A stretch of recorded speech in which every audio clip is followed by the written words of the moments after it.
Elias, the blacksmith, was a figure carved from the very mountainside he inhabited.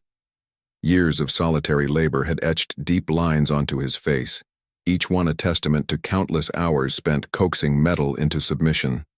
His forge, nestled precariously in a remote mountain hollow, was his world, its rhythmic clang of hammer on anvil the only constant companion to his gruff exterior. Though he kept to himself, a deep unspoken sense of duty to the small mining community below pulsed beneath his hardened facade. He was known for his immense strength and the unparalleled craftsmanship of his tools, yet few dared to breach the silent fortress of his solitude. His days unfolded with a predictable cadence. The roar of the bellows, the searing heat of the coals, the shower of sparks illuminating his powerful frame against the dim light of the forge. This was his existence. Each swing of his hammer was precise, powerful, transforming raw ore into implements essential for the survival of the village. The miners, a hardy lot, relied on his picks and shovels, their faces familiar, though Elias rarely exchanged more than a curt nod with them. Among them was a young apprentice, a bright-eyed boy who possessed a quiet respect for Elias's craft, perhaps the closest thing Elias had to a genuine connection in this isolated world. The boy's eagerness to learn, his unspoken admiration, sometimes pricked through Elias's carefully constructed indifference. Then the mountain shuddered.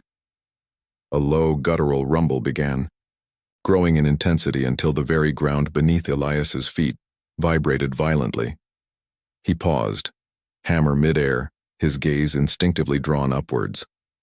A monstrous roar, unlike any he had ever heard, tore through the crisp mountain air, followed by the terrifying sound of splintering timber and crumbling rock. Distant screams, faint yet chilling, echoed through the valley. From his vantage point, Elias watched in horror as a colossal wave of white, a furious avalanche, surged down the mountainside, swallowing the mine entrance whole in a blinding cascade of snow and ice. The world fell silent, save for the chilling whisper of the wind. Chaos erupted in the village below. Despair, thick and suffocating, settled over the community.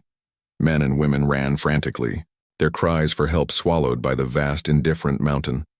Elias, still at his forge, observed the unfolding tragedy with a heavy heart. He saw the futility, the utter helplessness. The mine, the lifeblood of the village, was buried, its entrance a tomb of snow and rock.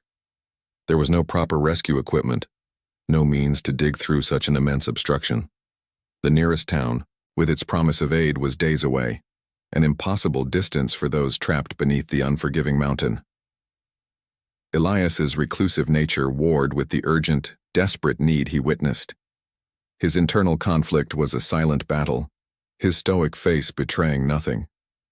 His gaze drifted around his forge, settling on the tools he had painstakingly crafted over decades: the mighty sledgehammer, the delicate tongs, the glowing ingots of steel, his very livelihood.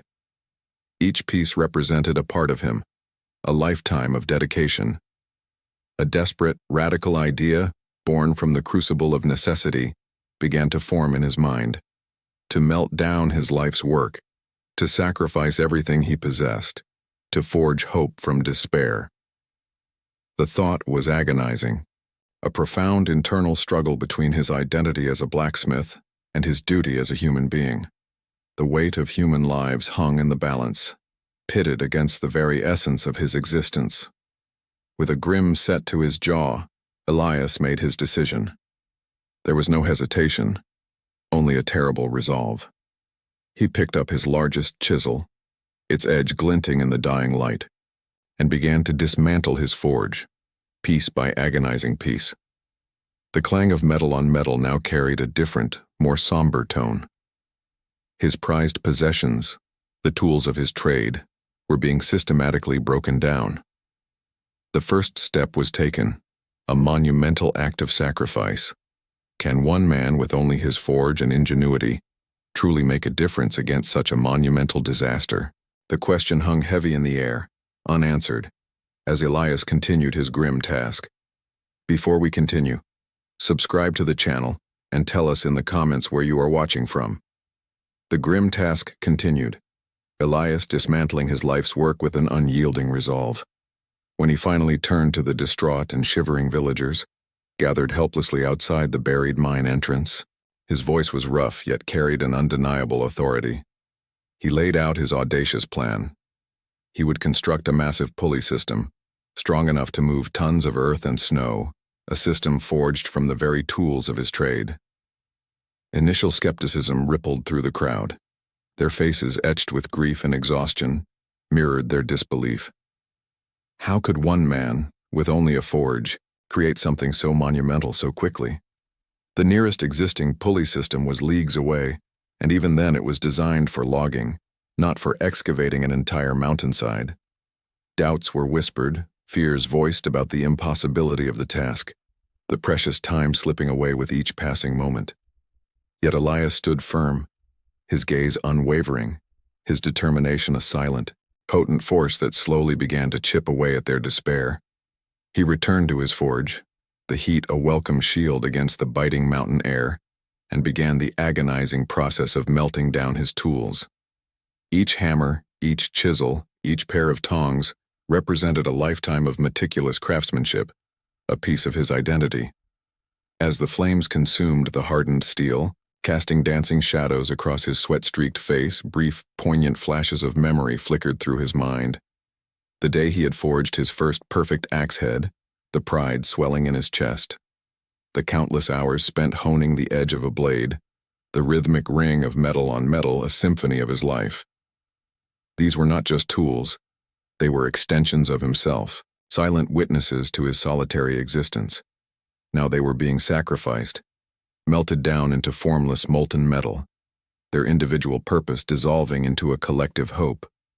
Gradually, as the sheer force of Elias's will became apparent, a few villagers, particularly the families of the trapped miners, began to stir.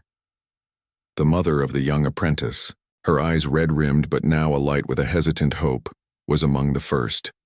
She and others began to assist, gathering scraps of metal, stoking the roaring fire, offering what little support they could.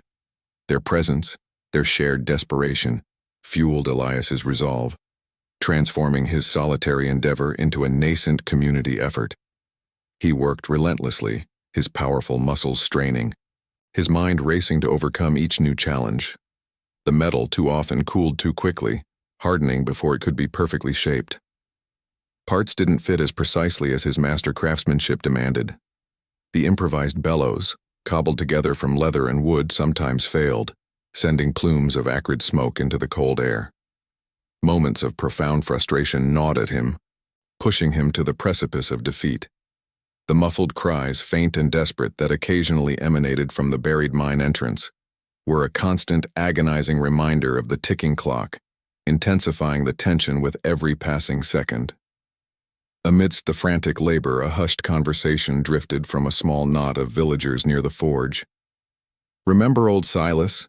said Elias, ruined him, nearly drove him from the valley. The words, though barely audible, pricked at Elias's consciousness. Silas.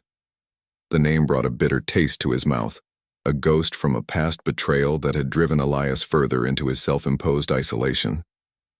Silas, now trapped beneath the earth, perhaps even calling out for rescue. The irony was a cruel twist, adding another layer of complexity to Elias's already immense emotional burden.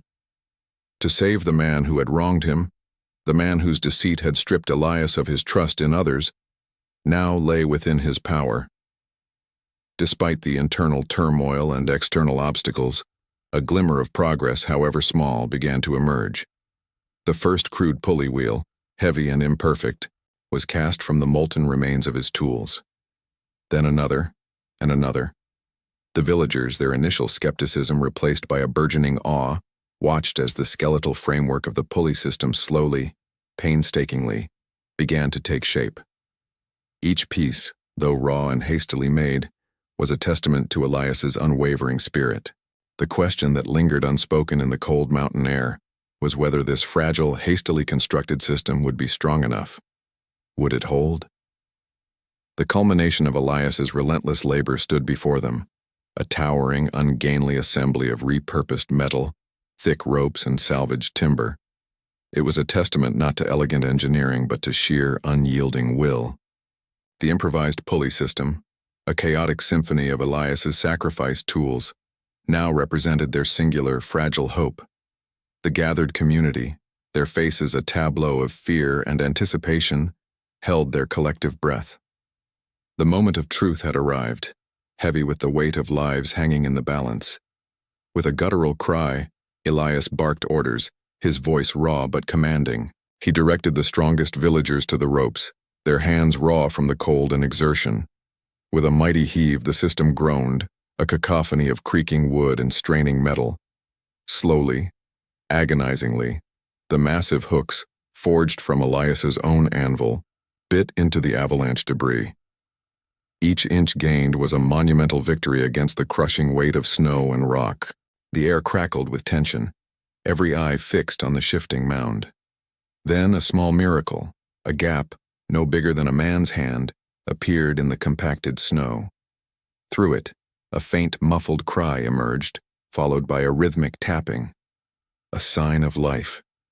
Elias, transformed from a solitary craftsman into an undeniable leader, orchestrated the rescue with a precision born of desperation. He guided the villagers, directing their efforts with an innate understanding of the forces at play. The first miner, pale and shivering, was carefully pulled from the narrow opening, thrust back into the light. A wave of relief, potent and overwhelming, washed over the crowd as the man was enveloped in the embrace of his weeping family.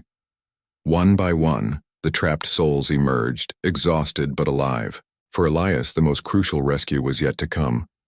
His eyes scanned the emerging faces, searching for the young apprentice, his only true connection in this remote world. Finally, a small dirt-streaked hand reached out, and the apprentice, his face bruised but eyes wide with fear and gratitude, was pulled free.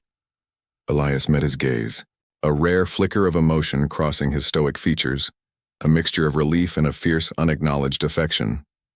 As the rescue continued, Elias's gaze lingered on the last few figures being brought to safety.